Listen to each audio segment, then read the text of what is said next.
요한계시록을 중요한 거 좀 한 번씩 쭉 훑어 나가도록 하죠. 쭉 훑어서 나가도록 하겠습니다. 그래서 계시록 1장부터 보시죠. 요한계시록. 지난주 유다서까지 다 했죠? 유다서 다 끝났어요. 다 끝나서 요한계시록 하면 맞을 거예요. 네. 계시록 봅시다. 요한계시록. 자, 요한계시록 보면은 요한계시록 1장 10절에 보면 주의 날이라고 나올 거예요. 계시록 1장 10절에 주의 날. 이 주의 날은 어떤 날을 이야기합니까? 계시록 1장 10절에 주의 날에 내가 성령에 감동되어 이렇게 나와 있는데 안식일. 오늘날 안식. 안식일을 이야기하는 겁니다. 오늘날 안식일 때 주의 날이라는 건 결국 신약 시기에 안식일은 오늘날 일요일로 바뀌었다는 걸 나타내는 중요한 성구 중에 하나예요. 주의 날. 우리가 계시로도 주어져 있는데 안식일에 대한 계시는 교사서에 몇 편에 있습니까? 59편이요. 59편에서 주의 날을 한번 찾아보죠. 교리아서는 59편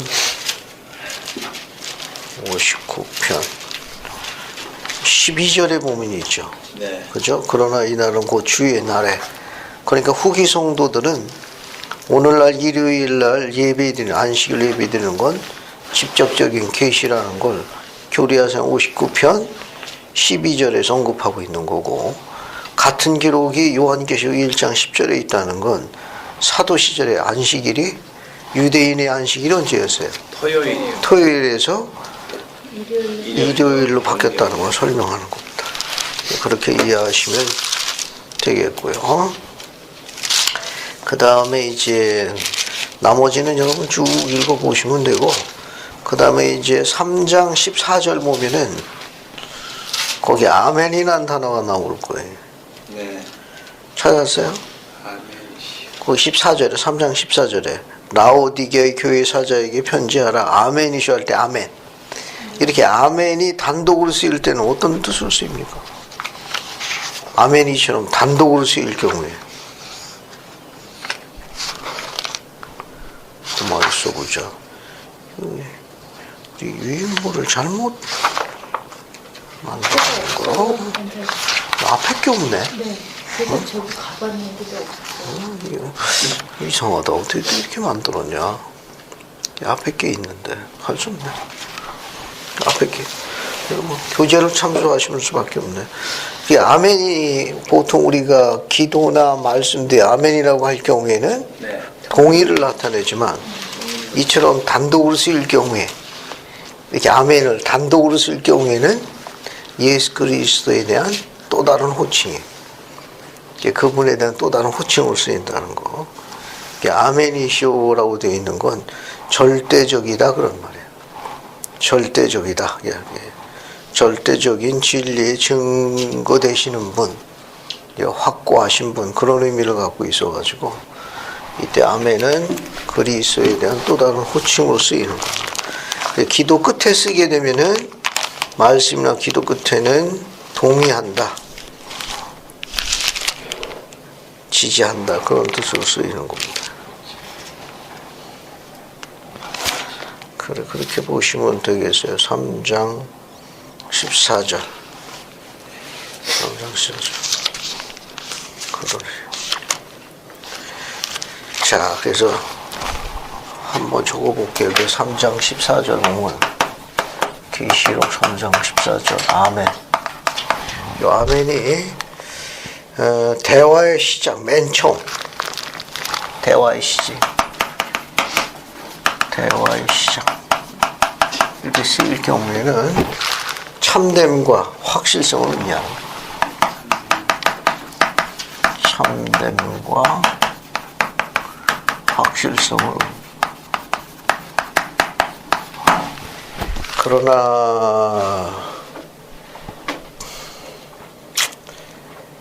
그러나 저 기도 같은 이제 끝에 사용할 경우에 이거는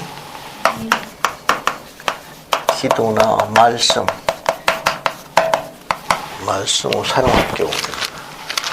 사용할 경우에는 뭐 이게 말씀 교리도 포함되는 겁니다.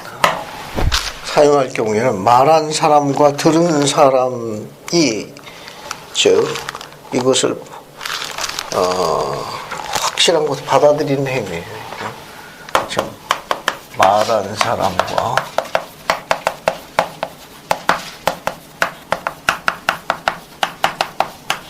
들은 사람이 구속력이 있는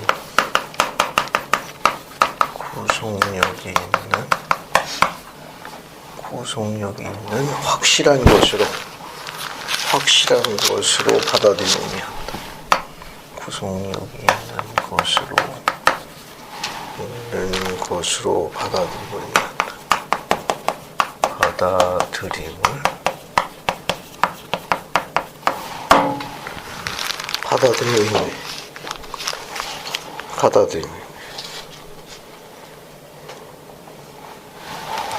또 이렇게 맨 처음에 쓸 때는 참된 거 확신을 나타내는 의미, 그 다음에 기도나 말씀을 사용할 경우에는 말한 사람과 들은 사람이 구속력 있는 것으로 받아들이며, 여기 3장 계시록 3장 14절처럼 이렇게 단독으로 쓰일 경우에는 어떤 용법이 있는가 하면 그리스도를 통하여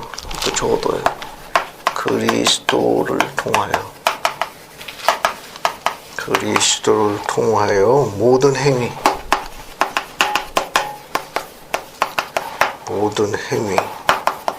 교리 의식의 참된 것 확신성이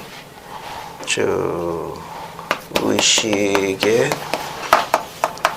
참됨과 확실성이 인정되었다.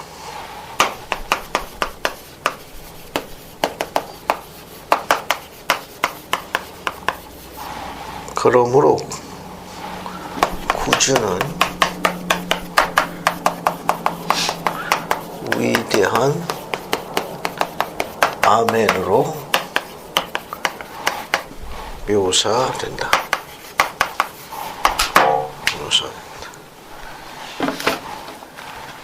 그래서 3장 14절에 아멘이시오 이렇게 쓴 경우에는 그리스도는 또 다른 호칭이 돼요. 또 다른 그리스도를 통하여 모든 행위, 교리, 의식의 참된 활성이 인정된다. 그러므로 구주는 모든 행위, 교리, 의식의 참된과 확실성, 그 진리의 증거의 근원 되시는 분이. 그래서 그분을 우리가 뭘로 부르는가 하면 위대한 아멘. 그래서 위대한 아멘. 그죠? 위대한 빼고 아멘으로 해서 절대적이다. 그런 거예요. 어서 와 예진아. 어서 와. 언니도 잡아오지 그래서. 언니 오고 있습니다. 응? 그러니까 이거는 이제 맨 앞에 있는 거와 같은 의미를 썼어요. 대화에 시작해가지고 단독으로 앞에 아멘이시오로 올 경우에는 참된과 확실성을 의미하는데, 참된과 확실성의 근원 되시는 분이 그리스도예요. 그래서 아멘이시오 할 경우에는 그리스도에 대한 또 다른 지칭으로 보시면 되고, 말씀이나 교리나 이런 마지막에 맨 뒤에 쓸 경우에는 말한 사람과 들은 사람이 구속력이 있는 거, 확실하게 받아들였다는 동의나 지지를 의미하는 거.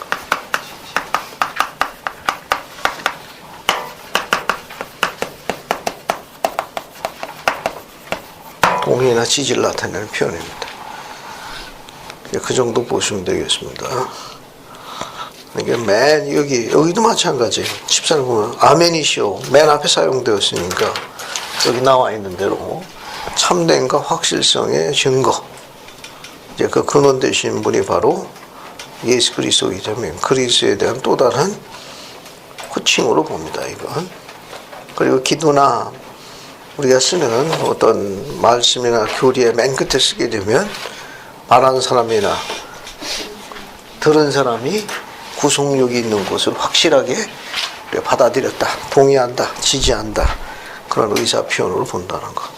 문중에는 안 쓴다는 거. 문중에는 문투, 문미 또 단도로 쓸 경우에는 그리스도는 또 표현이다. 그리스도에 대한 또 다른 표현이 된다. 이제 그 정도 보면 되겠습니다. 그 다음에 이제 6장으로 넘어갈게요. 6장. 6장은 여기 일곱인에 대한 부분이 나와 있는데 그것도 한번 정리해 볼게요. 이제 6장으로 넘어갑니다.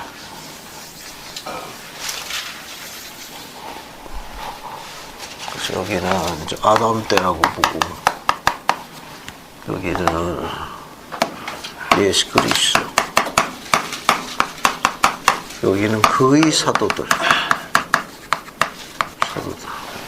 그래서 아담 때부터 그리스도까지는 몇 개의 경륜 시대로 나눕니까?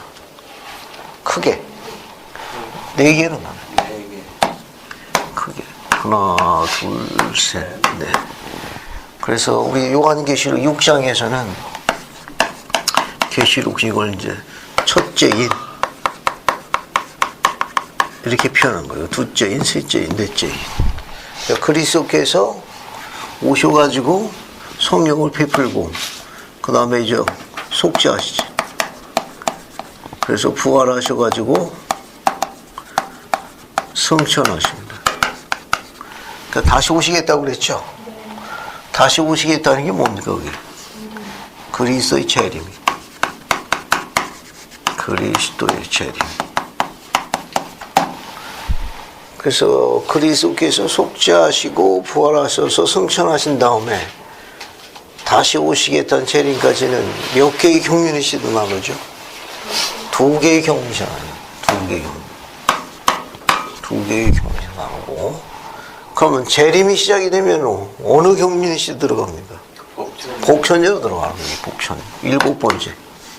이제 복천년이 들어가는 거예요. 복천년. 그래서 복천년이 끝나게 되면 여기서는 이제 마지막 심판이 있는 거예요. 마지막 심판. 마지막 심판. 그러면 마지막 심판에서 그러면 이제 지구가 뭘로 바뀌는 거예요? 그래서 지구가 해유왕국으로 정한다. 해유왕국으로 정한다. 해유왕국으로 정한다. 그 지금 여기 설명을 하다 보니 여기 한인 여기 보면 첫째 인 할 때 여기 인인데 이 인은 실리언이 인봉하는 거예요. 인봉한 거예요. 그래서 고대에는 이렇게 편지를 보내면 이 앞에다가 여기에다가 들어 밀랍으로다 봉인했어요. 그래서 여기다가 자신들의 권능을 나타내는 도장 같은 걸 찍었다고.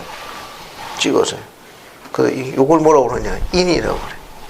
뜯으면은 내용물이 나오면 그 경륜의 시대에 하나님의 역사, 그분의 뜻이 그분의 의지대로 관철되는 그분의 뜻, 하나님의 역사가 시작되는 거예요. 이거 그래서 이걸 뭐라고 하는 거? 이걸 이제 인이라고 설명한 거예요. 밀랍으로 봉인해 버렸습니다. 봉인된 거예요. 봉인됐어요. 밀랍 같은 걸 봉인된 거예요. 그걸 열으면 그거 누가 열 수 있습니까? 누가 열어요? 오직 그리스도께서 여는 건 그분만 여신. 그러면 지구의 역사가 시작이 되는 거예요. 그래서 한인은 보통 여기나 한인은 이게 지상에 몇 년에 해당돼? 대략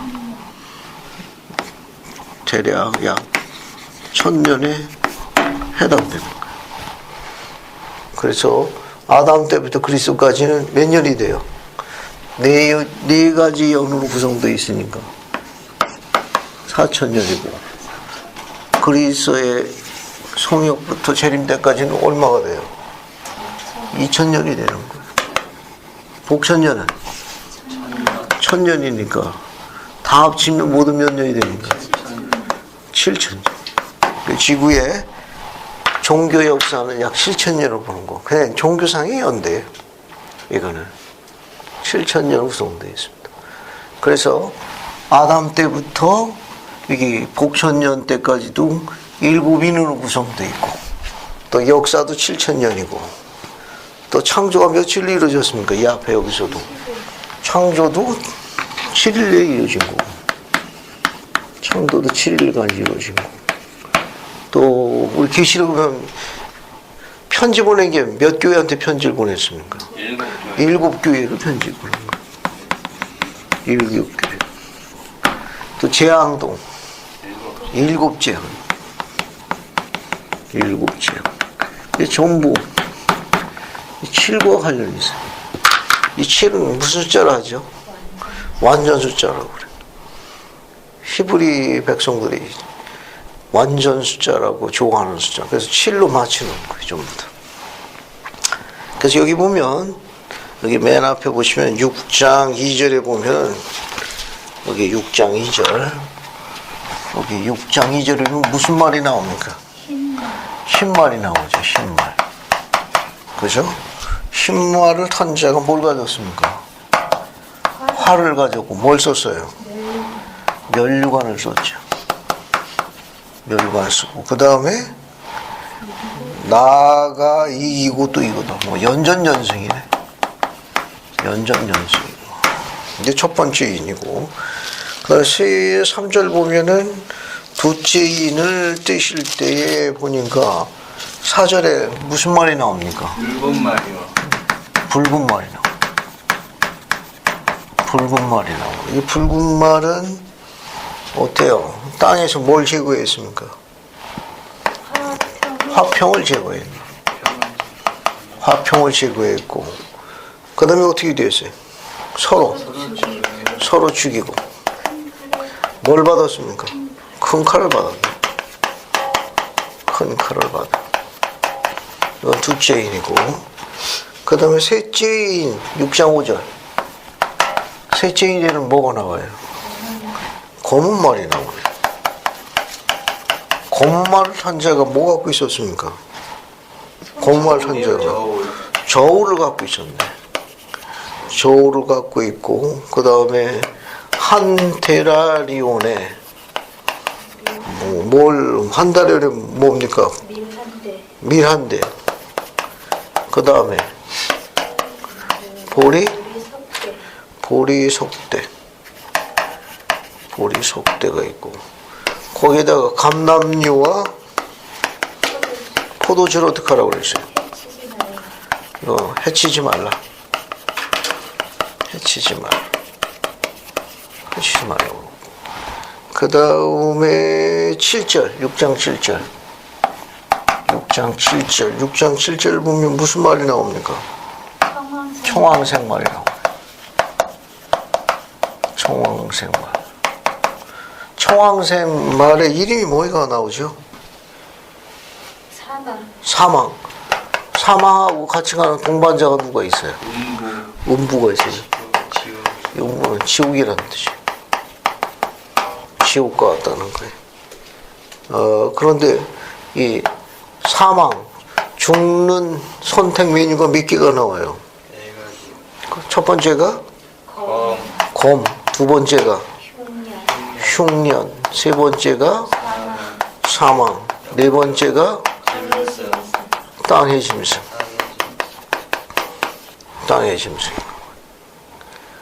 그 다음에 이제 여기 보면은 또 뭐가 있느냐? 6장 어디 봅시다. 9절. 6장 9절 보면은 다섯째 일을 떼었더니 뭐가 나옵니까?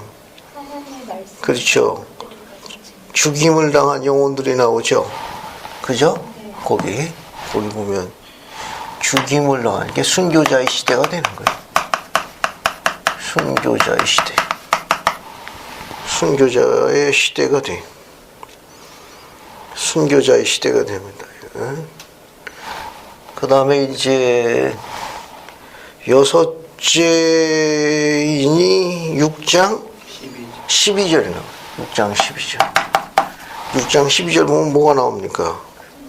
큰 지진, 머리 쭉 나오죠? 이게 뭐예요? 여기는. 큰 재앙의 시대. 큰 재앙의 시대. 자, 6장은 이렇게 한다. 우리 앞에 거부터 설명할게요. 앞에 거부터. 앞에 거부터 봅시다. 여기서부터. 여기서부터 여기까지 봅시다. 여기까지. 여기는 결국은 어느 시기가 되는 거예요? 구약 시기가 되는 거예요. 여기 이 부분. 구약 시대가 되는 거예요. 구약 시기. 그리고 성령을 베푼 이 시기. 여기까지는 뭐가 됩니까? 여기는. 여기 구약이는 여기 신약 시기가 되고. 그 다음에 어느 시기로 들어가요? 사도들이 죽은 후에. 배도의 시대죠. 그 다음에 이제 이쪽으로 건너갑니다. 옆으로 가도 여기 뭐가 되는 거예요? 회복의 시대로 접어들고. 그 다음에 말일에 표적이 주어지는 거예요. 말일에 재앙이 나타나는 거예요. 재앙이 표적들이 이제 드러나는 거예요. 그러면 이제 뭐가 시작되는 거예요? 그리스의 재림이 와가지고 국천년에 들어가는 거예요. 자, 그럼 하나씩 봅시다. 하나씩. 어서 와. 기다리고 있어서. 근데 오늘 양호하네. 자, 대략이죠. 윤곽이 잡히죠? 하나씩 봅시다. 그러니까 아담 때부터 그리스도까지는 네 인으로 구성되어 있어요. 그러니까 요한은 어떤 용법을 썼는가 하면 요한은 신약시대 인물이에요. 계시자 요한은. 근데 요한계시록은 여기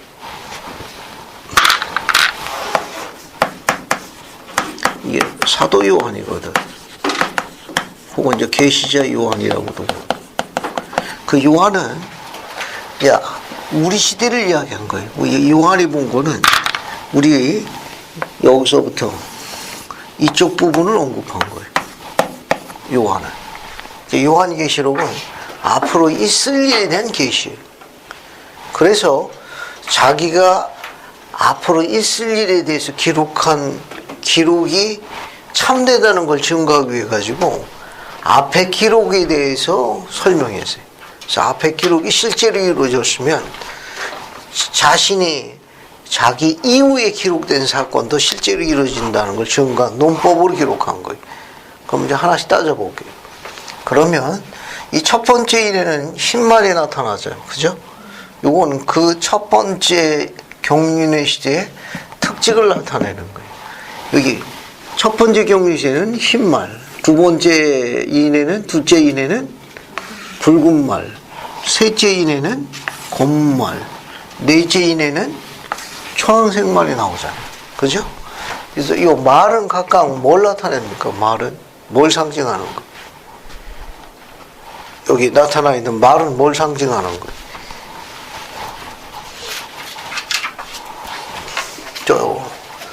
저 말이 이제 색깔 가진 말이 네 종류가 나오는데 말은 뭘 상징하는 거예요? 말은 권세, 통치권을 상징하는 거죠.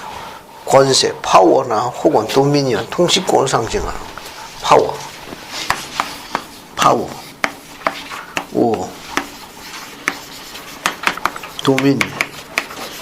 예, 어떤 것에 대한 이 파워니까 어떤 것을 다스리는 권세를 갖고 있는 거예요. 그리고 통치권.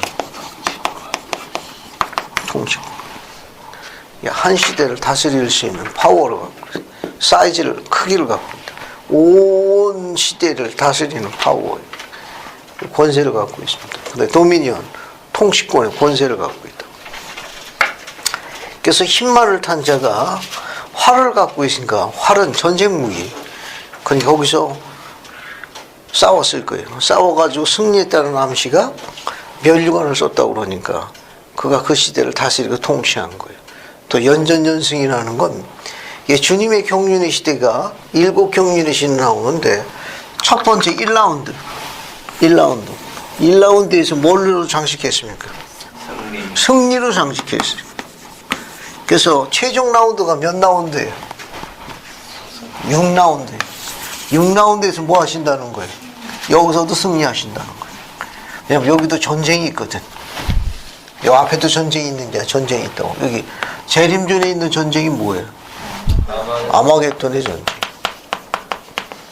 아마겟돈의 전쟁이 있어요.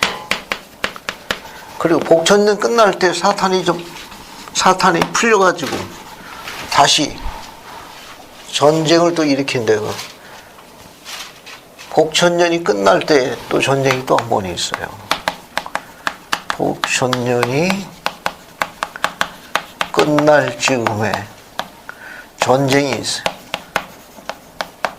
전쟁이 또 일어납니다. 이 전쟁은 뭐라고 불러요? 곡과 마곡의 전쟁에 부르는 거예요. 이 전쟁은 곡과 마곡의 전쟁. 곡과 마곡의 전쟁. 그래서 이 아마겟돈이라는 말은 요한계시록만 나오는 거예요. 이게 곡과 마곡의 전쟁은 에스겔서에 언급되어 있습니다. 그래서 곡과 마곡 했는데 곡은 뭐고 마곡은 뭐예요? 여기 곡과 마곡의 전쟁할 적에 곡은 뭐고 마곡은 뭡니까? 곡은 사악한 지도자를. 이게 사악한 지도자들을 이야기. 사악한 지도자들. 마곡은 그 지도자를 배출한. 그렇죠. 사악한 지도자를 배출한 땅을 이야기하는 거예요. 같이 씁니다, 이거. 사악한 지도자들을 배출한 땅을 지칭해. 땅을 지칭해. 그래서 구분할 적엔 재림전에 있는 마지막 인류 최대 최후의 전쟁을 무슨 전쟁이 난다? 아마겟돈 전쟁이라고 그러고 복천년 끝날 쯤에 있는 전쟁을 또 뭐라고 그래요? 곡과 마곡의 전쟁이라고 그래요. 됐죠? 그렇게 정리하면 되는데 때로는 선지자들이 여기 재림전에 있는 아마겟돈의 전쟁을 곡과 마곡의 전쟁이라는 용어로 쓰기도 해요. 이중적으로. 왜? 또 이게 사악한 전쟁이거든. 그런데 재림전에 만약에 선지자가 곡과 마곡의 전쟁을 언급했으면 그거는 아마겟돈의 전쟁과 같은 의미로 쓰는 거예요. 그런 용법도 있다는 거. 그러나 정확하게 구분하면은 재림전에 있는 전쟁은 무슨 전쟁이다? 아마겟돈 전쟁. 복천년 끝날 때 있는 전쟁은 곡과 마곡의 전쟁. 이렇게 이해하시면 돼요. 됐죠? 자, 이제 앞에 걸 봅시다. 이제 앞에 거. 요한이 이야기하는 앞에 걸 정리해보죠. 저기 보면 칼라가 흰색이 화이트라고. 흰색은 뭘 상징합니까?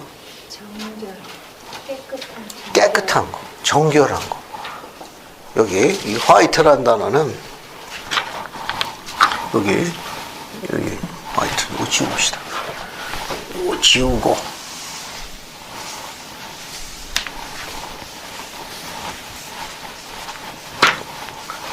여기 희다는 걸 이제 화이트라는 건데 요거는 정결을 나타내는 거예요. 깨끗함. 그 다음에 요거는 또 뭘 나타내는가 하면은 평화도 나타나. 또 그뿐만 아니라 승리도 나타나. 그 화이트는 이런 이미지가 깔려 있습니다. 그래서 후기송도의 칼라는 어떤 색으로 대변해요? 흰색이에요. 침례 받을 때도 흰색이에요. 그죠? 성전에서도 흰색이. 성찬 축복 전달이나 감려원들도 일반적으로 어떤 색깔 입습니까? 흰 와이셔츠 입는 거예요. 다 정결과 관련이 있어요.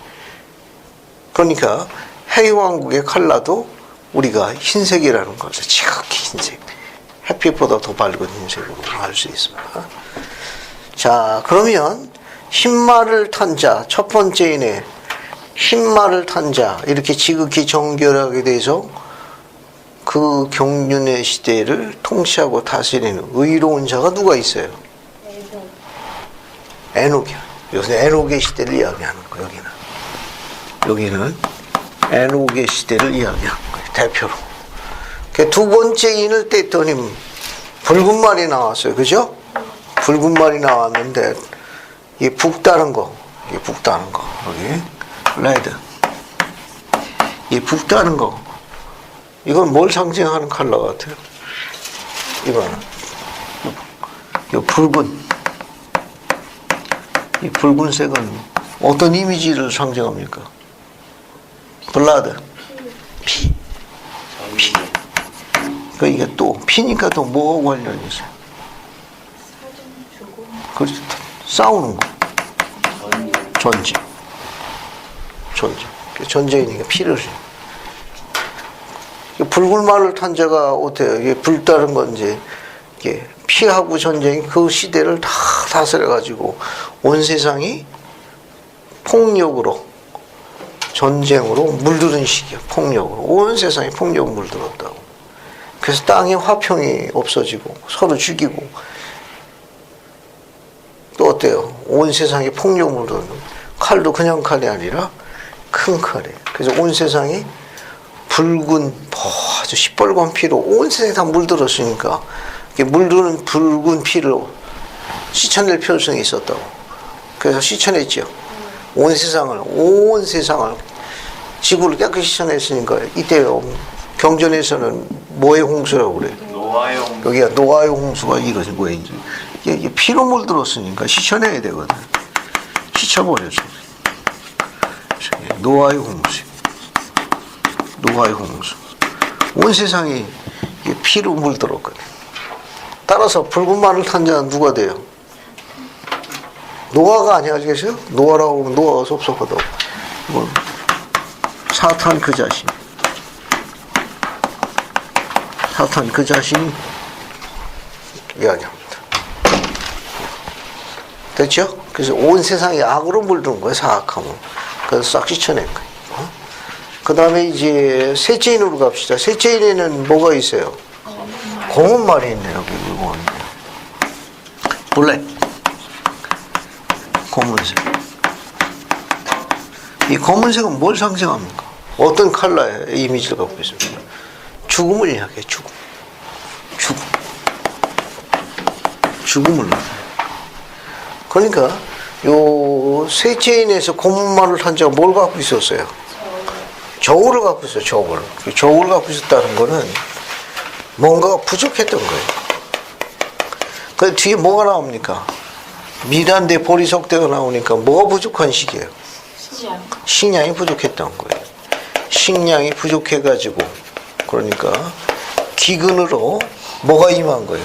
사망이 임한 시기를 이야기하는 거예요. 임한 시기. 그래서 한데라니온의 미란대 보리석대, 이 한데리아는 건장한 일꾼이 하루 받을 수 있는 임금을 나타내요.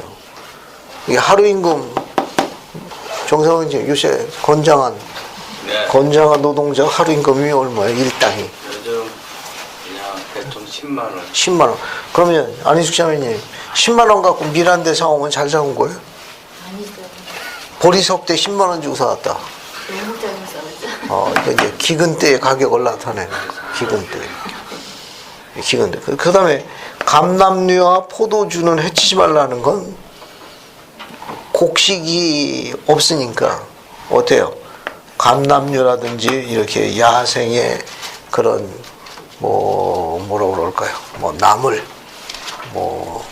야생에 있는 그런 자연에 있는 이런 즙이라든지 치기라든지 이런 것들 갖고 생존하도록 허락하시고. 구약 시기에 이제 이런 시기가 있습니다. 구약에 기근이 임해가지고 고통받는 대표적인 기억나는 시기 있습니까? 그런 선지. 그렇죠. 아브라함도 어때요? 갈대 우르 땅도 기근으로 어디로 갑니까? 하란으로 가는데 하란에도 또 뭐가 임했어요? 기근이 임해가지고 어디로 갑니까? 가나안 땅으로 가죠. 그래서 나중에 애굽으로 들어가죠. 아브라함부터 시작해가지고 어때요? 요셉까지 가는 거예요. 요셉도 어때요? 애굽에 7년의 풍년이 들었다가 7년의 흉년이 들잖아요. 그죠? 그러니까 여기는 이제 조금 전에 이야기한 대로 자 아브라함부터 시작해가지고 요새까지. 요셉 누구까지 갑니까? 광야 40년 모세까지 이루어지는 거예요. 모세까지. 그 다음에 이제 뭡니까? 구약에 이제 네 번째 인을 떴더니 무슨 말이 나왔어요? 청황색 말이 나왔죠? 네. 여기 청황색 말. 청황색 말. 여기 보세요. 청황색. 청황색 말인데 문자 그대로 번역하면 좋아요. 청, 푸를 청, 누르황. 그죠? 네. 시퍼렇게 질렸다가 누렇게 뜬 시대예요. 쉽게 설명하면. 영문은 이 단어가 뭘로 나와 있는가 하면 이 창백한, 이건 페이라는 단어로 그러죠. 페이. 창백한.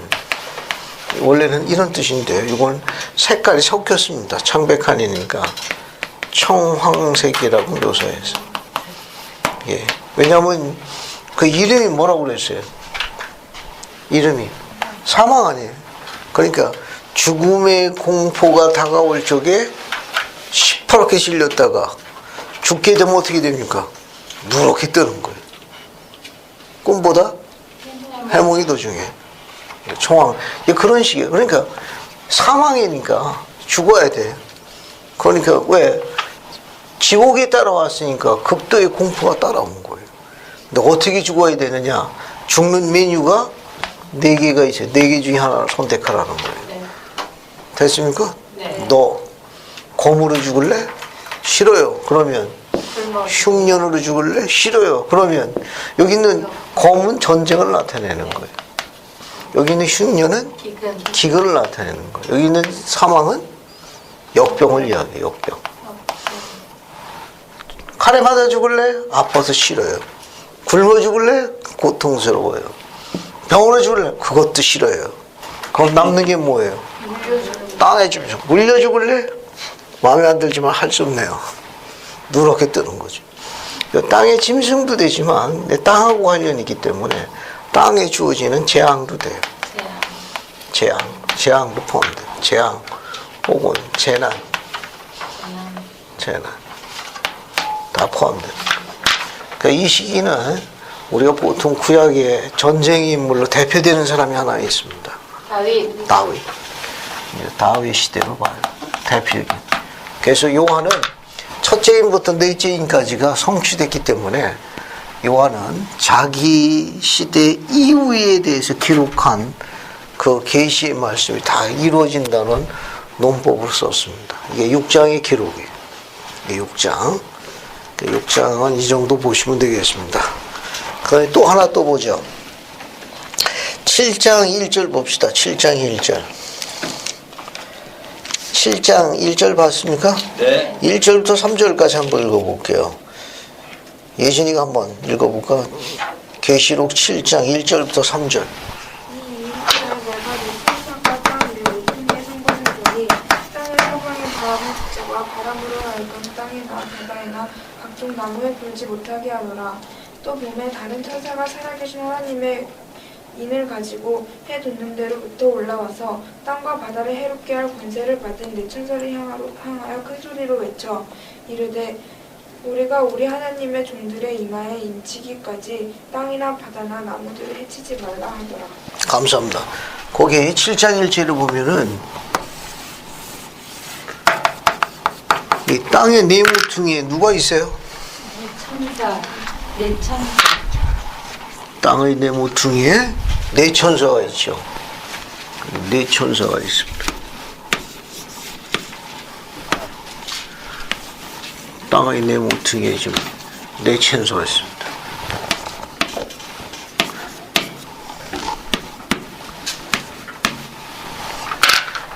이 네 천사, 여기 땅의 네모퉁이에 여기 네 천사가 있어요.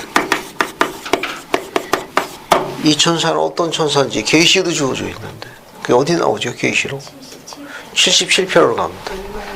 계시록 77편을 거예요. 어렵게 생각할 거 없어요. 우리는 계시로 나와 있으니까 계시 읽어봅시다. 교리야 서양 77편 8절을 읽어볼게요. 수진이 한번 읽어보자. 교리야 서양 77편 8절. 계시록 7장 1절에 언급된 네 천사를 우리는 어떻게 이해해야 하나이까? 우리는 이같이 이해해야 하나니 곧 그들은 하나님에게서 보내심을 받은 네 천사로서 이들에게는 지구의 네 지역을 관리하며 생명을 구하거나 멸할 권세가 주어졌느니라. 이들은 모든 나라와 족속과 방언과 백성에게 맡길 영원한 복음을 가진 자로서 여러 하늘을 닫거나 생명에 이르도록 인봉하거나 암흑의 지역으로 내려 던질 권능을 가진 자들이니. 감사합니다. 자, 그 8절에 보면 70편 8절에 계시록 7장 1절에 언급된 네 천사를 우리는 어떻게 이해합니까? 그때 뭐라고 했는가 하면 그들은 하나님께서 보내심을 받은 네 천사로서 이들에게는 지구의 네 구역을 관리하며 생명을 구하나 멸할 권세죠. 일종의 심판의 천사, 멸망의 천사. 지구를 심판하거나 보존하거나 멸망시킬 수 있는 권세를 갖고 있어요. 파워를 갖고 있다고. 이 천사들이.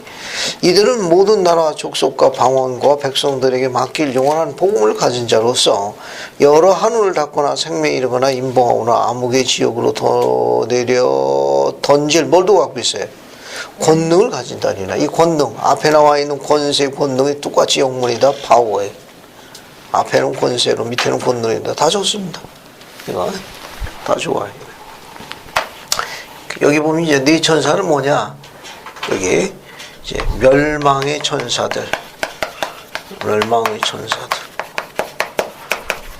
이게 지구를 보존하거나 지구를 심판할 수 있는 거예요.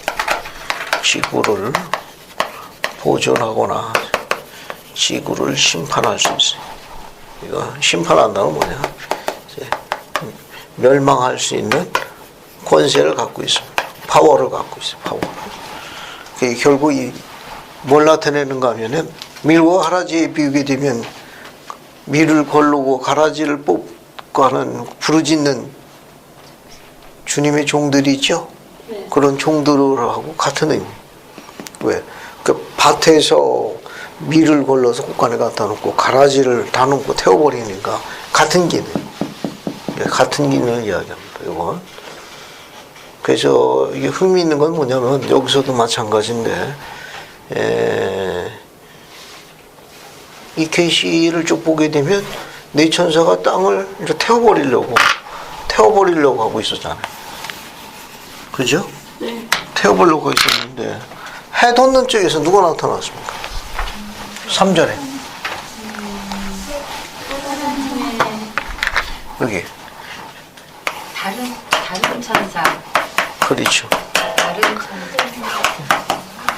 해 돋는 쪽. 해 돋는 쪽에서 누가 나타납니까? 다른 천사. 그죠?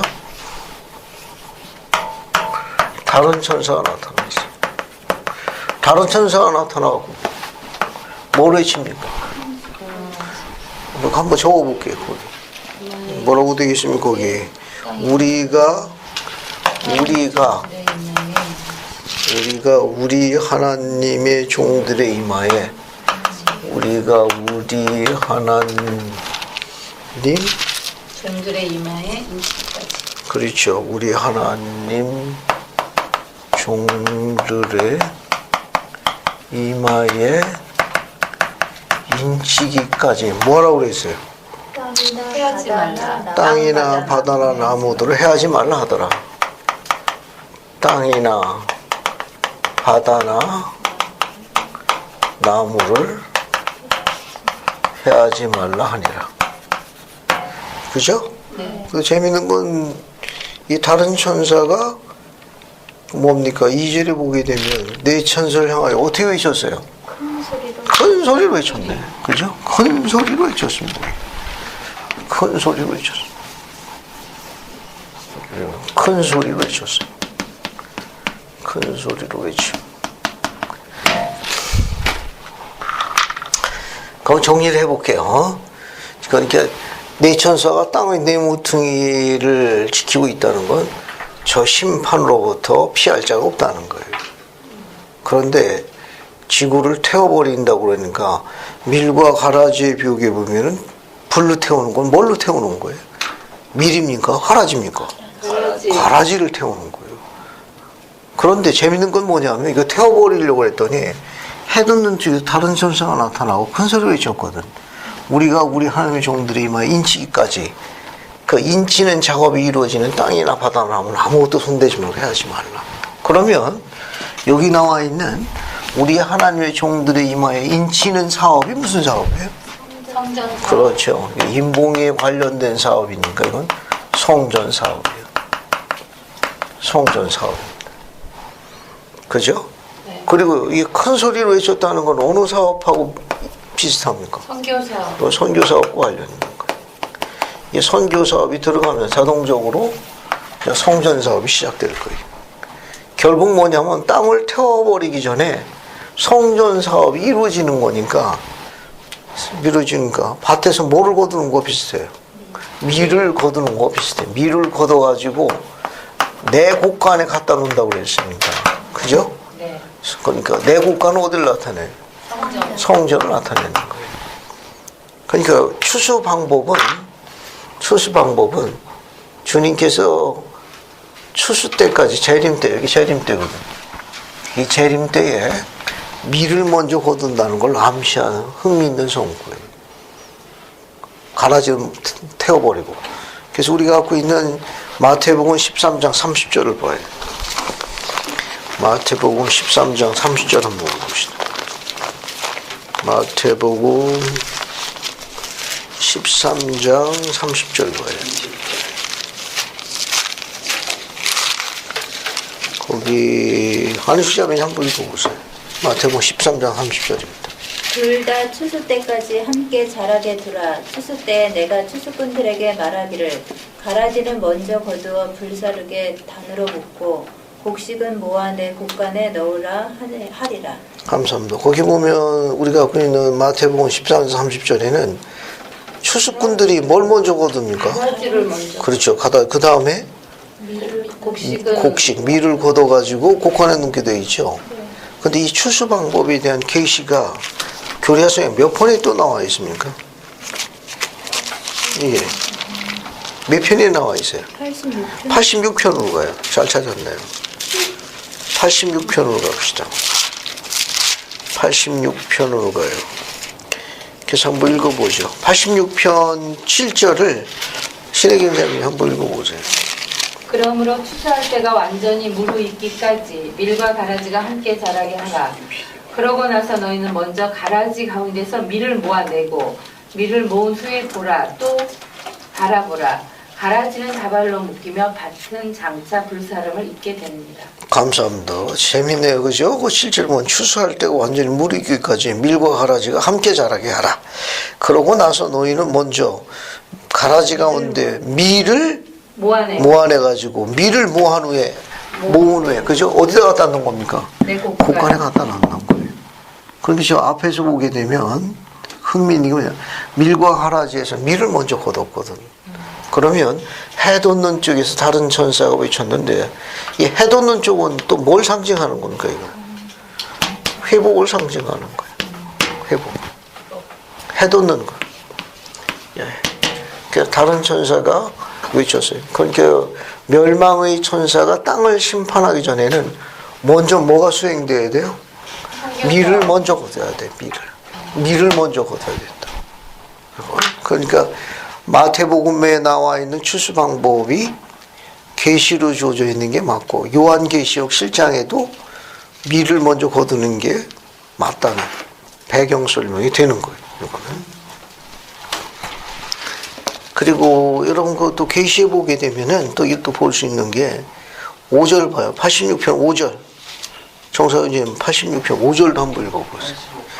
86편 5절. 보라 진실로 내가 너희에게 이르노니 준비를 마치고 밭을 추수하도록 보내주실 것을 기다리고 있는 천사들은 밤낮으로 주께 부르짖고 있느니라. 감사합니다. 추수하도록 보내달라고 밤낮으로 주님께 부르짖고 있었다고 그랬죠. 네. 요 86편의 연대가 몇 년입니까? 좀 받은 계시 연대가 1832년. 1832년이에요. 32년. 이게 교회가 몇 년에 주식됐어요? 30. 1830년이니까 불과 몇 년이 지난 거예요. 2년이 지났는데 벌써 추수꾼들이 뭐라고 그랬어요? 지상에 내려와 가지고 추수하게 해달라고. 그 추수 방법은 어떻게 되어 있습니까? 먼저 밀을 먼저 거두는 거 아니에요, 그죠? 그럼 밀을 거두도록 추수꾼들이 지상으로 풀려났나요? 여기 이야기한 어때요? 여기 풀려났습니까? 이 지금 밀을 거두도록 부르짖는 가라지를 태워버리게 하고 하는 그 추수꾼들이 보내달라고 외친 게 부르짖는 게 몇 년이에요? 1832년이면 어때? 밀을 거두고 가라지를 태워버리도록 그 추수꾼들이 지상으로 풀려났느냐는 거예요. 지금은요. 지금 정상훈 형제님 풀려났다. 감사합니다. 솔트레이크 성전이 몇 년에 헌납됐죠? 1893년. 1893년이에요. 그럼 여기 계시받은 게 몇 년이에요? 32년. 1832년이니까 빼면 몇 년이에요? 61년 뒤에 헌납한 대원장님이 누구죠? 윌리포드 그렇죠. 윌포드 선생님. 윌포드 우드롭 회장님이 이 천사들이 풀려났다고 선언한 게 솔트레이크 성전 헌납식 때 선언하셨습니다. 지금 이제 지상에서 지금 뭐가 이루어지고 있는 거예요? 가라지를 태워버리기 전에 밀을 뭐하고 있습니까? 밀을 거두고 있는 중이에요. 그래서 그 밀들을 어디에다가 차곡차곡 모아두고 있습니까? 성전에 모아두고 있는 거예요. 성전의식을 받는 영원한 가족을 구성하는 자들이 미래에 해당하는 걸 암시하고 있는 내용입니다. 또 그런 의식이 진행되고 복음이 전파되는 지역은 약속이 어떤 약속이 주어져 있어요? 그런 복음이 전파되고 영원한 가족의 의식이 수행되는 땅이나 바다나 나무는 뭐라고 그랬습니까? 해하지 말라. 불태우지 말라. 전쟁 일으키지 말고 냅둬라. 그죠? 그러니까 우리 자녀들이 선교 사업을 가고 부모들이 성전 사업을 열심히 하는 건 우리 조국 땅을 불사름으로부터 지키는 거예요. 그래서 여기 있는 우리 자녀들이나 부모들은 역사적 사명을 띠고 이 땅에 태어난 거예요. 국민국 현장에 나와 있는 역사적 사명을 띠고 이 땅에 태어난 겁니다. 예, 교리적으로 저는 이게 맞는 거예요. 이게. 그래서 7장 그 정도 보시고요. 7장 4절. 정사원님 7장 4절 한번 읽어. 계시록 7장 4절. 4절. 내가 인침을 받은 자의 수를 들으니 이스라엘 자손의 각 지파 중에서 인침을 받은 자들이 14만 4천이니. 감사합니다. 자, 지금부터 14만 4천이 누군지를 조사해봐요. 14만 4천이 누군지 한번 찾아보라고요. 시작하십시오. 14만 4천이 누군지.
어떻게 찾았습니까? 네. 이 14만 4천이 누구예요? 영원한 영원한 복음을 베풀도록 하나님의 거룩한 반차에 성인된 대제사 되리라. 계시로 어디에 주어져 있습니까? 77편 11절로 가요. 여기 14만 4천은 교리야성이야. 77편 11절로 가요. 77편 11절 한번 봅시다. 봤습니까? 네. 거기 봐요. 거기 77편이 11절 보면 뭐라고 나와 있느냐. 예진이가 한번 더 읽어보자. 문답. 자, 10절, 11절 들고 11절. 이스라엘의 모든 지파 중에서 14만 4천, 각 지파에서 1만 2천을 인치는 것을 우리는 어떻게 이해해야 하나이까? 우리는 이같이 이해해야 하나니 곧 인침을 받은 자들은 영원한 복음을 베풀도록 하나님의 거룩한 반차에 성임된 대제사니 무릇 그들은 장자의 교회에 오고자 하는 자 모두를 데려오도록 땅의 나라들을 다스릴 권세를 받은 천사들에 의하여 모든 나라와 족속과 방언과 백성 가운데서 성임된 자들이니라. 감사합니다. 거기 보면 14만 4천, 각 지파에서 12,000명씩 12지파니까 14만 4천이 되는 거예요. 거기 보면 곧 인침을 받은 자들은 영원한 복음을 베풀도록 하나님의 거룩한 반차에 성임된 대제사, 그렇게 이해하시면 돼요. 아시겠습니까? 오늘날 구체적으로 누구에 해당되느냐라고 지명하는 것보다는 계시로 주어진 이 정도 선에서 이해하십시오. 그러니까 14만 4천이 누구냐 물으신다면 교리야 성경 77편 11절이라고 말하겠어요. 이렇게 이야기만 하시라고 합니다. 아시겠어요? 네. 이게 누구다, 오늘날 어느 직분에 있는 자다, 이렇게 세 분에 대해서 이야기할 적에는 권능선에 있는 감력원들 어느 분이 언제 이야기했다는 자료가 필요합니다. 그 외에는 전부 개인적인 생각, 개인적인 견해라고. 됐죠? 네. 만약에 14만 4천이 오늘날 어느 직분이 있는 자를 구체적으로 이야기하느냐라고 설명한다면 해당되는 설명을 증거할 만한 우리 형제들의 기록이 필요합니다. 제1회장단과 우리 사도들의 기록이 필요해요. 그것이 증거되지 않으면 전부 개인적인 의견이, 개인적인 의견입니다. 그래서 여기 나와 있는 계시 그대로 설명하는 게 제일 좋아요. 즉 영원한 복음을 베풀도록 하나님의 거룩한 반차에 성임된 대제사들, 무릇 즉 그들은 장자교회에 오고자 하는 자 모두를 데려오도록, 잘 보세요, 데려오도록 땅의 나라들을 다스릴 권세를 받았더래. 권세, 파워를 갖고 있어요. 원문이 파워예요. 땅의 나라들을 다스릴 권세를 받은 천사들에 의하여 모든 나라와 족속과 방언과 백성들 가운데서 뭐한 자들입니까? 성임된 자들이라고만 묘사되어 있으니까 오늘날 구체적으로 누구냐 이렇게 설명하지 않는다는 거. 여기 만약에 그렇게 필요하다면 즉 권능선에 있는 감력원들의 승인된 자료가 필요합니다. 게시된 거 이거 위에 이야기하는 건 개인적인 의견이나 추측에 불과한 거예요. 됐죠? 됐죠 이거? 네. 그러니까 14만 4천은 여기 나와 이 정도만 설명하면 제일 무난합니다. 다만 샘플로 예를 하나 들어보게 되면 지금 현존하는 예수 그리스도 후기 성도교회 우리 그 특집호 나오게 되면은 거기 제1회장단 11사도, 제1회장단 11사도 그리고 총괄영혼들 나오죠. 그게 온 땅에 나와서 이렇게 모두로 이렇게 부름받은 그 역할하고 있는 그 총괄영혼들 숫자가 대략 몇 명 정도 됩니까? 대략.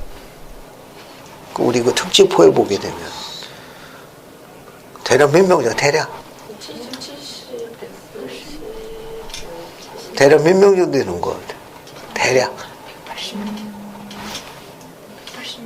180명 정도?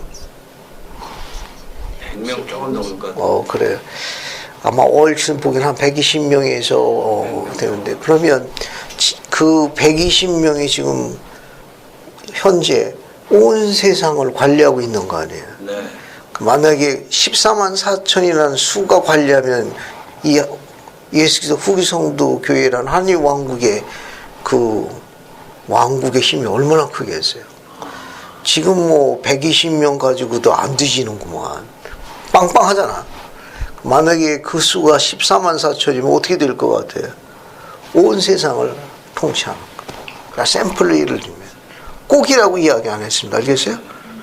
꼭이라고. 다만 현존하는 걸로 봤을 적에 지금도 뭐 한 150명 정도 다 합쳐서 150명 되는 감정원 통해서 온 세상을 감리하고 있는데도 조금도 안 뒤지거든. 빵빵하거든. 그래도. 그런데 만약에 그 수가 14만 4천 명이라고 그러면 이 왕국은 이제 땅끝까지 통치하는 거예요. 샘플로. 꼭이라고 이야기 안 했습니다. 왜냐면 의로운 대제사가 많이 있어요. 근데 다만 현존하는 교회의 힘을 볼 적에 한번 그렇게 추측해 봄직하다는 거죠. 다만 14만 4천 여기 나와 있는 그 설명 그대로 영원한 보험을 베풀도록 하나님의 거룩한 반차에 성임된 대제사들이 또 권세를 받은 천사들에 의해 가지고 모든 나라나 족속과 방언과 백성을 성임된 거룩한 대제사라고만 보시면 되겠습니다. 됐죠?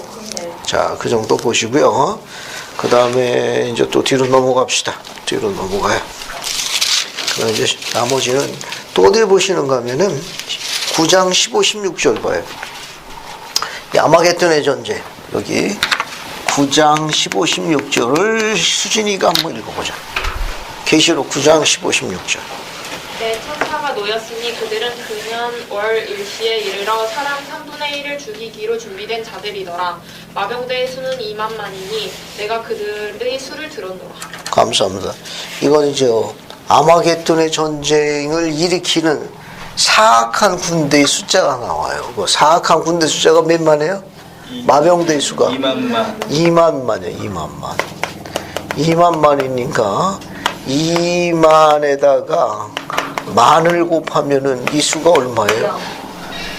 2억이에요. 2억의 사악한 군대가 전쟁을 일으켜가지고 인류의 몇 분의 몇을 죽인다는 거예요? 3분의 1을 죽인다는 아주 끔찍한 전쟁이에요. 대략 지금 현존하는 인구가 몇 억입니까? 약 70억 대예요. 70억. 그게 이걸 3분의 1이니까 3으로 나누면 2, 3은 0, 3, 3은 9. 약 23억이 죽는 거예요. 23. 약 23억이 죽는 거예요. 굉장한 거예요. 23억. 중국이 대략 현존하는 인원이 몇 억 됩니까? 15. 그 15억이 전부 멸망하고도 8억이 모질라. 8억이 더 죽어야 돼요. 얼마나 끔찍한지 알겠어요? 일본은 대략 몇 억 됩니까? 일본. 3억. 그럼 그거 합쳐도 18억이야. 그래도 5억이 더 죽어야 되네. 그러니까 얼만큼 죽어야 되는지 알겠죠? 이 전쟁이 얼마나 끔찍한지. 이게 아주 끔찍한 전쟁. 이게 계시록에는 그렇게 이름이 나와 있다는 거. 자, 그 정도 보시고요. 이제 12장으로 갑시다. 계시록 12장.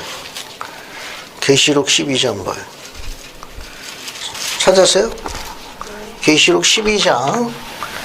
계시록 12장 1절에 보면 뭐가 있는 거야? 해를 뭡니까? 옷 입은 여자. 해를 옷 입은 여자. 여자가 있어요. 그죠? 그 다음에 이 여자가 보면 이 여자 발 아래 뭐가 있습니까? 달이 있고 머리에는 12별의 관. 머리에는 12별이 있습니다. 그죠? 12별이 있고 이 헤로님의 여자가 어떻습니까? 아이를 낳지요. 그죠? 이 아이를 낳는데 이번 계시록 12장 5절을 보면은 그 나오죠. 거기 여자가 뭘 낳았습니까? 아들을 낳았죠. 아들. 그 아들을 낳았는데 이 원문이 man child예요. man child. 남자 아이입니다. 남자 아이인데 이 남자 아이가 뭘 갖고 있어요? 철장을 갖고 있네. 철장. 그죠? 이 철장은 라드 오브 아이언 쇠막대기를 갖고 있다네. 세망대기를 갖고 있고 뭘 다스린다고 그랬어요? 뭘 다스린다? 만국을 다스린다. 만국을 다스린다. 그죠? 그 정도 보시고 그 다음에 계시록 13장 1절에 바다에서 뭐가 나옵니까? 한 짐승. 그죠? 바다에서 나오는 한 짐승이 있네. 한 짐승이 있고 그 계시록 13장 11절에 뭐가 나옵니까? 다른 짐승. 땅에서 다른 짐승. 올라오는 짐승도 있네.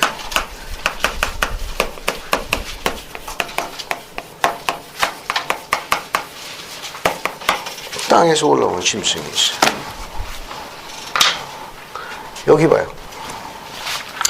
여기 이제 설명을 해볼게요. 이게 보통 하나님의 왕국. 가만 이 왕국은 뭐와 동의어로 쓰이는가 하면은 요거 왕국은 교회와 동의어로 쓸 수 있어요.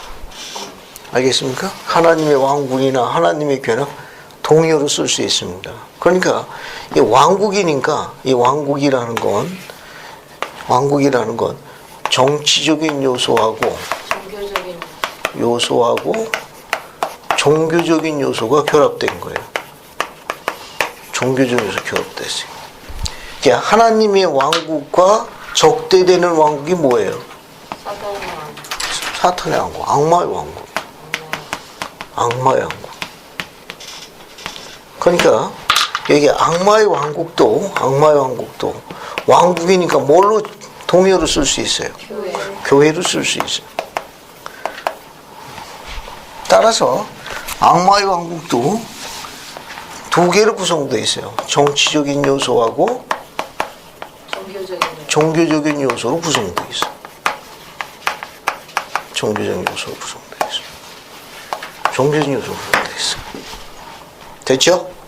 자, 그러니까 하나님의 왕국은 동의어로 하나님의 교회를 쓸 수 있는데 하나님의 교회는 인간을 어느 왕국으로 인도하여서 구원하는 걸 목표로 하고 있습니까? 해의 왕국이요. 그래서 여기 보면 해를 입은 거.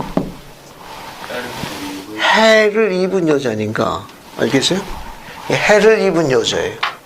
해를 입은 여자인데 그 여자가 해를 입었다는 건 해의 왕국으로 이끌어갈 수 있는 권능과 권세를 갖고 있는 교회라는 걸 상징하는 거예요.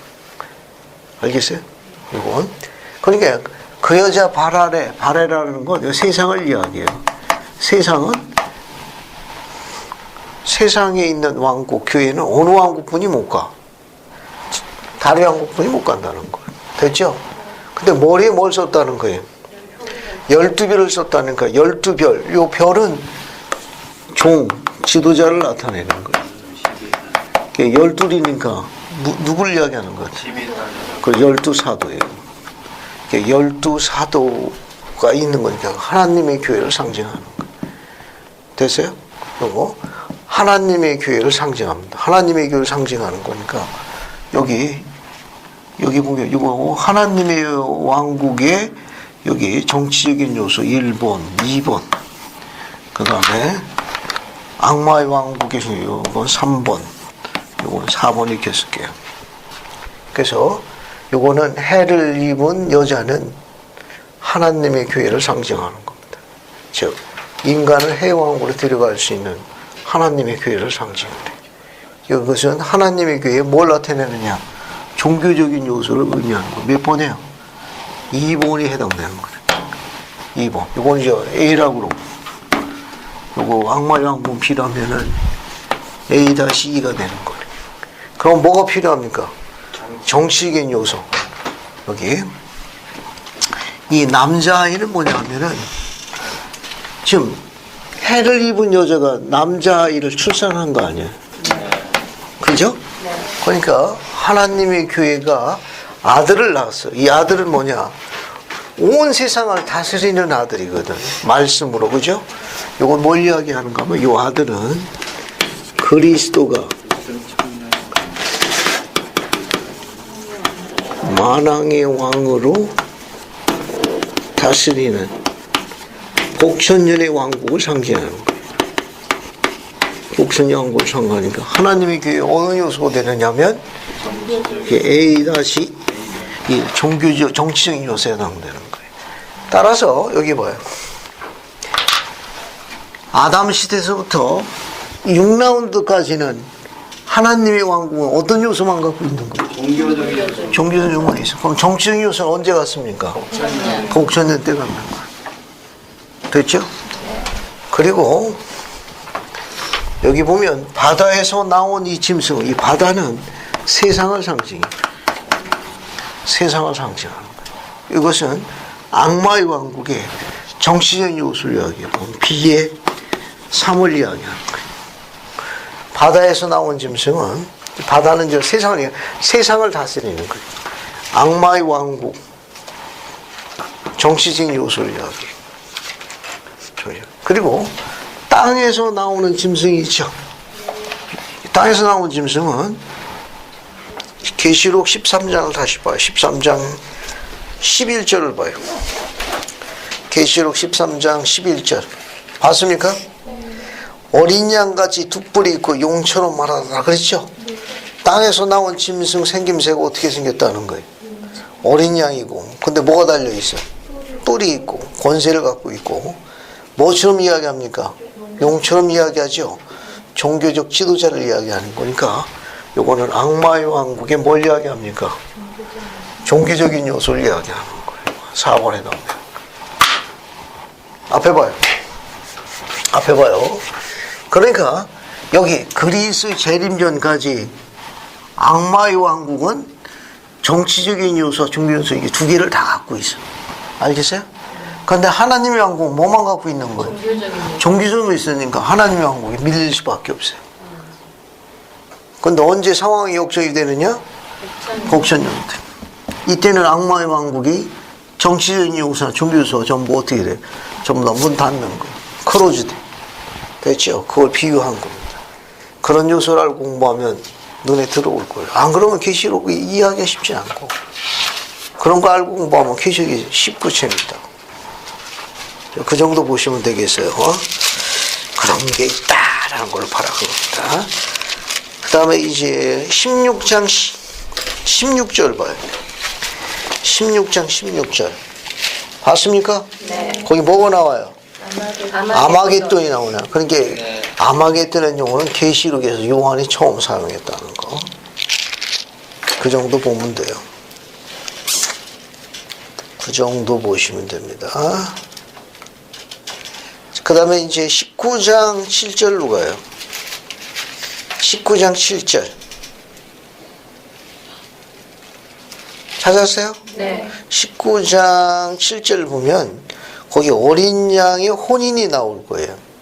이 어린 양이 나오고 그 다음에 그의 신부가 나온다고. 그의 아내가 준비했으면. 그죠?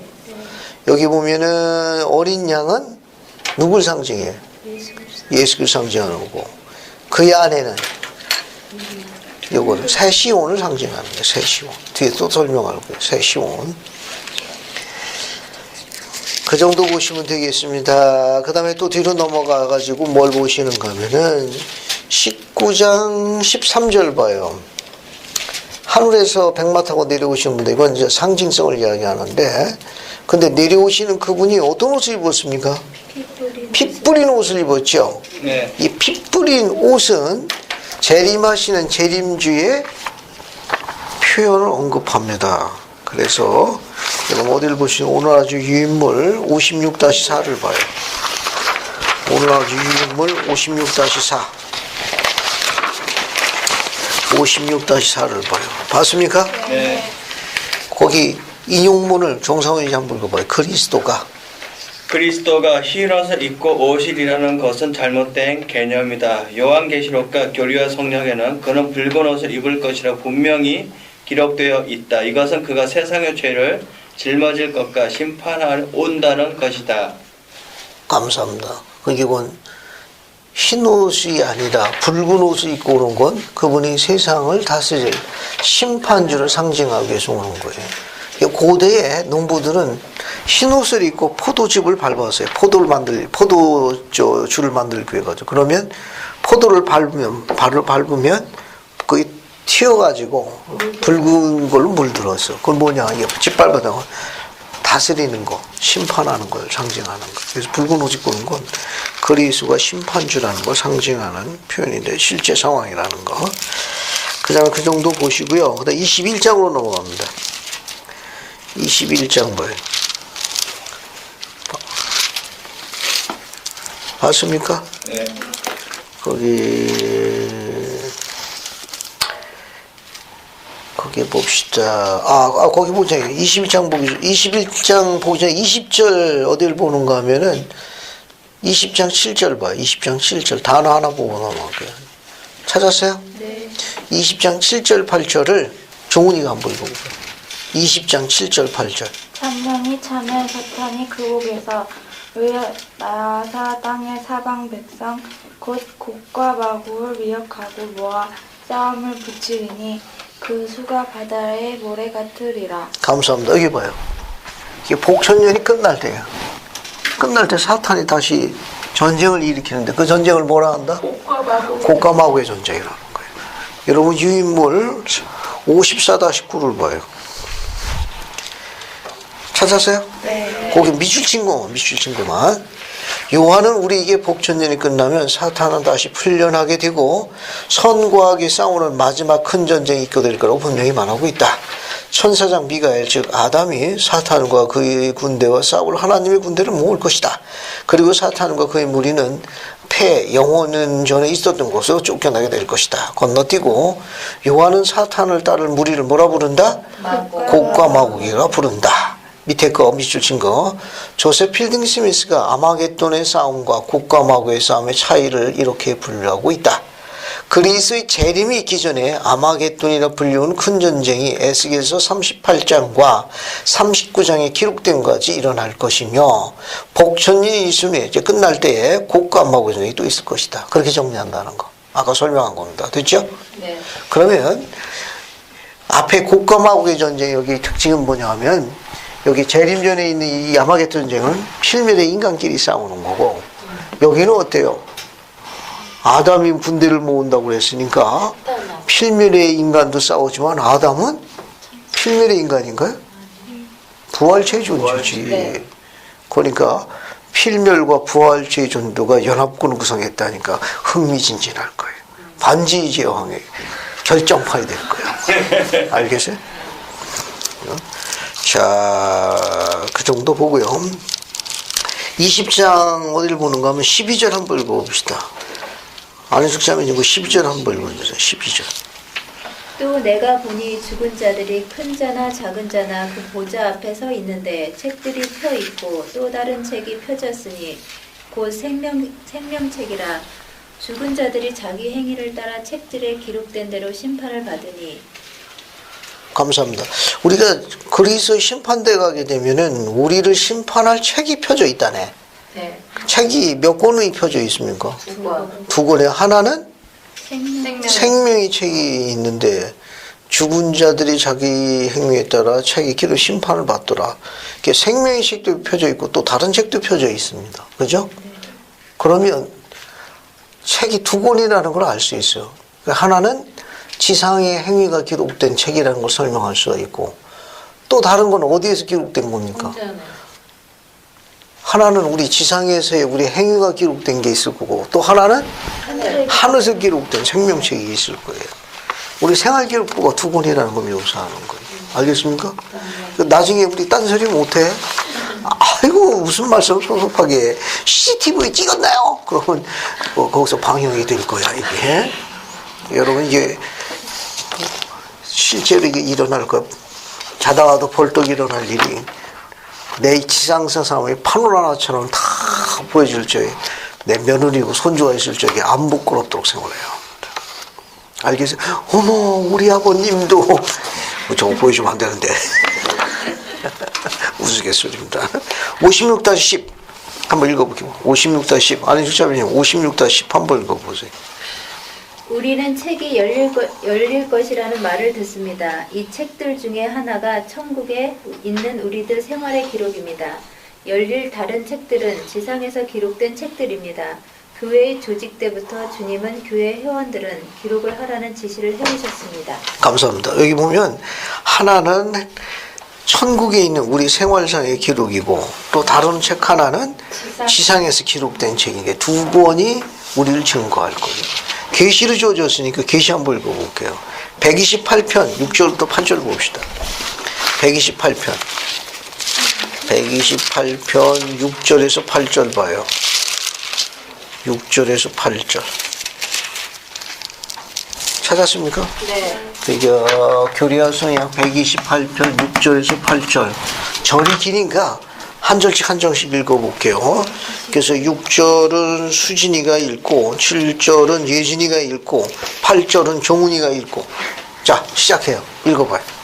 그리고 더 나아가 나는 너희가 계시록 20장 12절 또 내가 보니 죽은 자들이 큰 자나 작은 자나 하나님 앞에 섰는데 책들이 펴있고 또 다른 책이 펴져 있으니 곧 생명책이라 죽은 자들이 자기 행위를 따라 책들에 기록된 대로 심판을 받더라. 에서 찾아볼 수 있는 대로 계시자 요한이 언명하였을 때 그가 죽은 자에 관한 바로 이 주제를 깊이 생각하고 있었음을 너희가 기억하기 바라노라.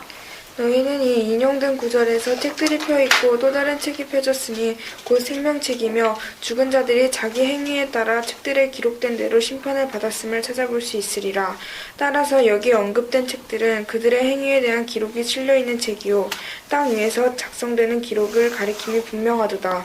그리고 생명의 책이라 한 책은 하늘에서 작성되는 기록이니라. 이 원리는 내가 나의 처소를 떠나기 전에 너희에게 쓴 편지에 실려있는 계시 가운데 너희가 명령받은 교리와 정확하게 일치하나니 곧 너희가 기록하는 것이 모두 하늘에서도 기록되게 하려 함이니라. 이제 이 의식의 본질은 예수 그리스도의 계시에 의한 심판의 권능에 있나니 이로써 너희가 땅에서 무엇이든지 매면 하늘에서도 매일 것이요 너희가 땅에서 무엇이든지 풀면 하늘에서도 풀리게 함을 허락받느니라. 또는 이 번역을 또 다른 견지에서 보아 다른 말로 하면 너희가 땅에서 무엇이든지 기록하면 하늘에서도 기록될 것이요 너희가 땅에서 무엇이든지 기록하지 아니하면 하늘에서도 기록되지 아니할 것이니라. 이는 그들이 그 자신 친히 의식을 행하였거나 그들이 그들의 죽은 자에 관해 작성한 기록에 따르고 하나님이 창세 이전부터 그들의 구원을 위하여 예비하신 의식에 따라 그들 자신의 대리인에 의해서 의식을 행하였거나 간에 너희의 죽은 자들은 그들 자신의 행위에 따라 그 책들로 심판받게 될 것임이니라. 감사합니다. 거기 주목할 만한 건 하늘에서 기록되는 책, 생명의 책에 나와요. 생명의 책. Book of Life. 그러니까 앞에 봐요. 하나는 지상에서 기록된다고 그랬으니까 그 지상에서 기록되는 게 구체적으로 어떤 예를 하나 들어볼 수 있습니까? 네? 지상에서 기록되는 거. 여러분 유아축복, 침례, 선교사업 알겠어요? 청년 개인발전 기록, 하나님의 무상, 신권 성임, 그죠? 엔다우먼트, 영원한 결혼의식 이런 건 전부 지상에 기록되는 거예요. 그럼 하늘에서 뭐가 기록될까? 하늘에 있는 기록되는 그 책을 생명의 책이라고 그랬는데 그 하늘에 있는 그 책은 뭐가 기록되는 거예요? 선행. 우리의 의로운 소망, 동기, 순종 알겠습니까? 우리 영혼에 관계되는 것들이 기록될 거예요. 그리고 거기에는 해왕국에 들어갈 합당한 자로 분류되어지는 의로운 자의 이름이 새겨지게 될 겁니다. 하늘의 책에서 기록될 거예요. 그래서 이렇게 정상호 형제 해왕국에 정상적으로 기록됐구만. 됐습니까? 예를 들면 이게 생명의 책. 샘플로 설명합니다. 자, 그 다음에 21장은 새 예루살렘에 관한 설명이에요. 이 설명은 오늘 저녁반 강의에 이도서 13장에 중복되니까 그때 같이 설명합니다. 이거죠. 그래 여러분들 끝까지 남아 있을 거예요. 자, 22장 16절 봐요. 22장 16절. 봤습니까? 네. 거기 보면 나 예수는 그렇게 되어 있죠. 네. 거기 세 번째 줄 보면 무슨 뿔이라고 되어 있습니까? 다윗의 뿌리. 다윗의 뿔이. 그다음에 무슨 별? 광명한 광명한 새벽별. 그러니까 다윗의 뿔이나 광명한 새벽별이라는 호칭 또한 예수 그리스도. 그렇죠. 예수님에게 주어진 특별한 호칭이라는 거예요. 다윗의 뿔이 하면 다윗의 뿔이 하게 되면 예수 그리스도는 또 다른 호칭이에요. 됐죠? 그다음에 광명한 새벽별도 역시 마찬가지예요. 그냥 새벽별이 아니고 광명한 새벽별 역시 누굴 지칭하는 겁니까? 그리스도를 지칭하는 표현이에요. 이런 용법들은 그리스도에 주어지는 호칭이니까 특별히 눈여겨볼 필요성이 있어요. 앞에 계시록 5장 5절 한번 봐요. 계시록 5장 5절. 봤습니까? 네. 거기 보면 세 번째 줄에 다윗의 뿌리가 이기었으니 그렇게 나와 있죠. 네. 역시 마찬가지죠. 이것도 그리스도에 대한 또 다른 호칭이에요. 그 다윗의 뿌리. 그런데 이세이 뿌리 하게 되면 누굴 이야기합니까? 선지자 조셉 스미스 이야기하는 거예요. 네. 알겠습니까? 네. 그런 점은 유념해서 보셔야 돼요. 그러니까 이세이 뿌리 하면 선지자 조셉 스미스고 다윗의 뿌리 하면 누구예요? 예수 그리스도. 예수 그리스도를 이야기한다는 걸 정리할 수 있습니다. 그 다음에 교리야 성역 110편 보세요. 교리야 성역 113편 113편 1절 봐요. 찾았습니까? 네. 그 이사야서 11장 1절, 2절, 3절, 4절, 5절에서 말한 이세의 줄기는 누구냐? 누구라고 되어 있어요? 그리스도예요. 그러니까 다윗의 뿌리, 이세의 줄기는 전부 누굴 지칭한다? 예수 그리스도예요. 그 대신 이세의 뿌리는 누굴 지칭한다?